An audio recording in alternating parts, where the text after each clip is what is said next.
Hello student, मैं बलराम चौहान। आज मैं आप लोग को बताने जा रहा हूँ 2025 सामान्य हिंदी 302 एच के कोड की कॉपी के बारे में। पूरा आंसर, पूरा बातचीत इसके बारे में बताना है। तो सबसे पहले बढ़ते हैं खंडका की तरफ। क्वेश्चन 1 का है, अंधेर नगरी किस विधा की रचना है? नाटक विधा की है।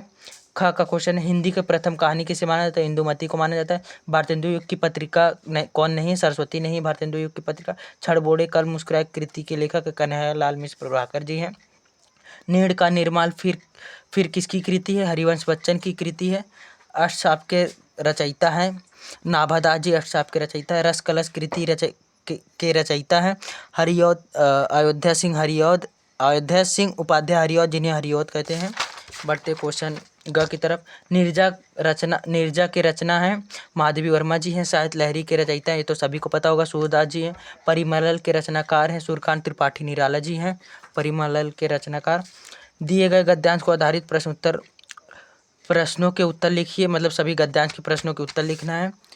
क्वेश्चन 1 है, उपयुक्त गद्यांश का संदर्भ लिखिए। संदर्भ आपको लिखना है। रेखांकित अंश की व्याख्या कर लेना, जो कि रेखांकित ये वाला होता है, इसका व्याख्या कर लेना है। फिर संस्कृति के वाहक के संरक्षण के रूप में किसका उदाहरण दिया गया? इसमें दिया है, इसमें आपसे खोज के लिखना है। लेखक में मातानुसार राष्ट्र के धरोहर क्या है? इसमें भी वो भी आपको खोज के लिखना है। एक राष्ट्र की उन्नति कब संभव हो? वो भी इसमें से आपको खोज के लिखना है। अथवा वाला सेम है, यही सब कुछ रहेगा। बढ़ते क्वेश्चन 4 की तरफ। दिए गए पद्यांश पर आधारित निम्नलिखित प्रश्नों के उत्तर दीजिए। मतलब इसमें पद्यांश के मतलब सभी क्वेश्चन के उत्तर देना है, जिसे हम काव्य भी कहते हैं। पद्यांश को हम काव्य भी कहते हैं। ये जो कि पवन दूतिका के पाठ से लिए गए, जो कि आपको पहचान करने के लिए यहाँ पर देख सकते हैं, पवन दूतिका लिखा भी होगा कहीं पे। 1 मिनट हम आप लोग को दिखा देते हैं। यहाँ पे प्रस्तुत पद्यांश में कवि का शीर्षक का नाम लिखिए। यहाँ पे देख लीजिए, राधा पवन दूतिका। आप इससे पहचान सकते हैं, पवन दूतिका नामक पाठ से लिए गए, जिसके रचयिता हरिऔध सिंह जी है। हरिऔध उपाध्याय जी वाले हैं इसके रचनाकार। तो इसमें दिया प्रस्तुत पद्यांश की कवि एवं पाठ का नाम लिखना है। यहाँ पे पाठ आपका है पवन दूतिका। फिर उसके बाद शीर्षक में आपको वही लिख देना है, शीर्षक हरिऔध उपाध्याय, यही थे, हरिऔध उपाध्याय।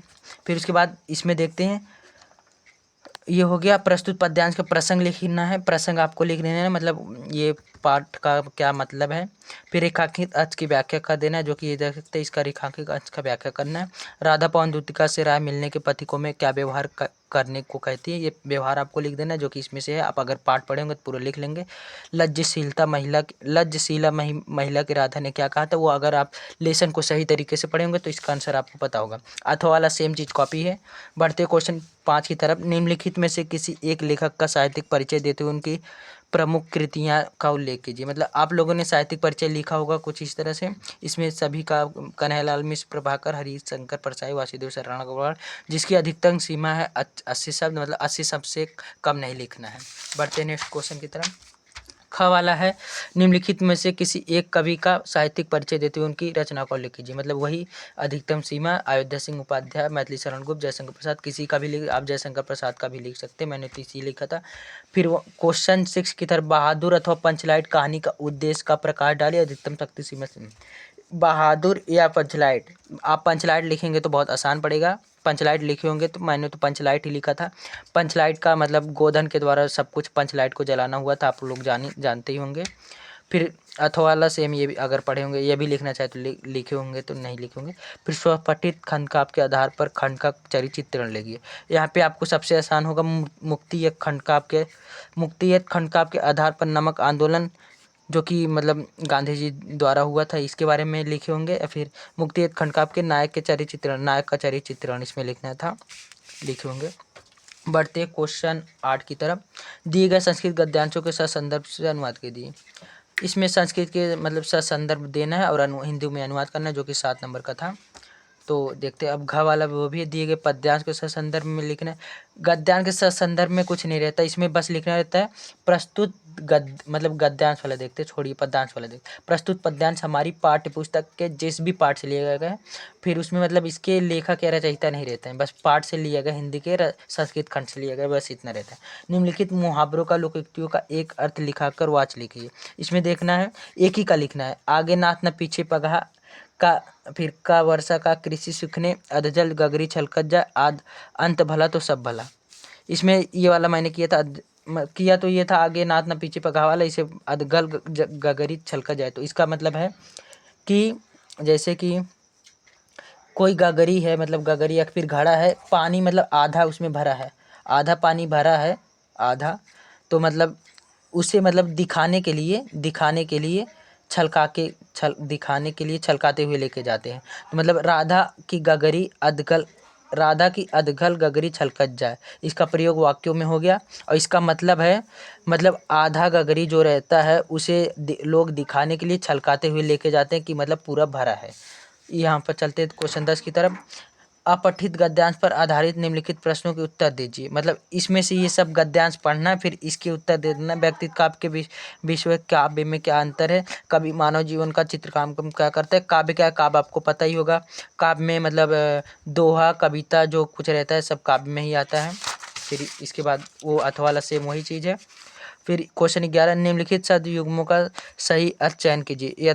यत्रण मणेता का जो भी होगा सब आप ढूंढ लेंगे। यत्रण मणेता मशीनों का मांत्रिक शक्ति, जो भी होगा आप लिख लीजिए, लिखे होंगे। अनुसरण अनुक्रमण का क्या अर्थ है ये लिखना था। निम्नलिखित शब्दों में से किसी एक शब्द का अर्थ लिखिए।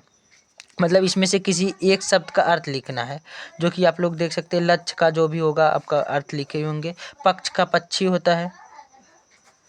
नाक का नकुरा, चाहे कुछ भी लिख सकते हैं, नकुरा भी आप लोग लिख सकते हैं। फिर निम्नलिखित वाक्यांशों में से एक सही शब्द का चयन कीजिए। जो बूढ़ा ना हो, जैसे कि जो बूढ़ा ना होगा उसका अंत लिखना है। स्वस्थ व्यक्ति, नौजवान, अजर, कम उम्र व्यक्ति। नौजवान हो सकता है जो बूढ़ा ना हो। जिसका जन्म ना हुआ हो, पेट का बच्चा, अजन्मा, जन्म, आजन्म, आजन्म, अजन्म, आजन्म होगा, ये होगा इसका। घ वाला देखते हैं। निम्नलिखित में से किन्हीं दो वाक्यों का शुद्ध करके लिखिए। सम्मत, इसमें देखो, इसमें आप लोग गलती कर देते हैं। समाचार पत्र मेज पर रखा है, इसका होगा समाचार पत्र मेज में रखा है, इस पर रहेगा समाचार पत्र मेज पर रखा है, रखा है। इसमें बस यही शुद्धि करना था, मैं की जगह पर लगाना है। मैं इस लड़के को पढ़ाया हूँ, मैं उसको उज्जवल भविष्य कमाना, कृपया पत्र लिखने की कृपा करें। इसमें मैं इस लड़के को पढ़ाया हूँ, इसमें आप लोग लिख सकते हैं मैं इस विद्यार्थी को, लड़के नहीं विद्यार्थी को पढ़ाया हूँ। बढ़ते हैं। श्रृंगार अथवा हास रस की स्वाभाविक के साथ उदाहरण लिखिए। श्रृंगार रस का लिख देना आपको, मतलब परिभाषा और उदाहरण दोनों। अनुप्रास अथवा यमक अलंकार का परिभाषा और उदाहरण लिखना था। दोहा, छंद अथवा सोठा का मात्रिक सहित लक्षण देखिए। दोहा का मतलब सोठा जो होता है, सोठा यह एक अर्धमात्रिक छंद है। इसके प्रथम और तृतीय चरण में 11 मात्रे, द्वितीय और चतुर्थ चरण में 13 मात्राएं होती हैं। इसका जो कि उदाहरण था, राम स्वरूप तुम्हार, बयान अगोचर बुद्धिकर, अभिगत अखत अपार, नेति नेति नीत जलद का, ये था इसका आंसर। फिर क्वेश्चन 13, निर्धन छात्र की सहायता से कोर्ट आर्थिक सहायता से विद्यालय के प्रधानाचार्य को आवेदन पत्र लिखिए। इसमें पत्र लिखना था, जो कि पत्र लिखने आपको आता ही था। बैंक के शाखा प्रबंधक के उच्च शिक्षण करने अथवा ऋतु प्राप्ति के लिए प्रार्थना पत्र लिखिए। मतलब बैंक को प्रार्थना पत्र लिखना था। निम्नलिखित विषयों पर किसी एक विषय पर अपनी भाषा शैली निबंध लिख ली। पहला है नई शिक्षण व्यवस्था के कंप्यूटर योगदान, मेरा प्रिय कवि लेखक, पर्यावरण संरक्षण का आवश्यकता, बेरोजगारी की समस्या समाधान, वृक्षारोपण की महत्व। आप इसमें पर्यावरण संरक्षण की आवश्यकता आप लोग लिख सकते हैं, जो कि इसमें प्रदूषण के बारे में बहुत ही आसान है, आप आराम से लिखे होंगे। आपका पूरा 9 में से 9 नंबर मिल गया होगा। तो वीडियो कैसा लगा कमेंट बताइएगा। ऐसे ही नए टिप्स के लिए हमारे चैनल को सब्सक्राइब कर लीजिए। धन्यवाद।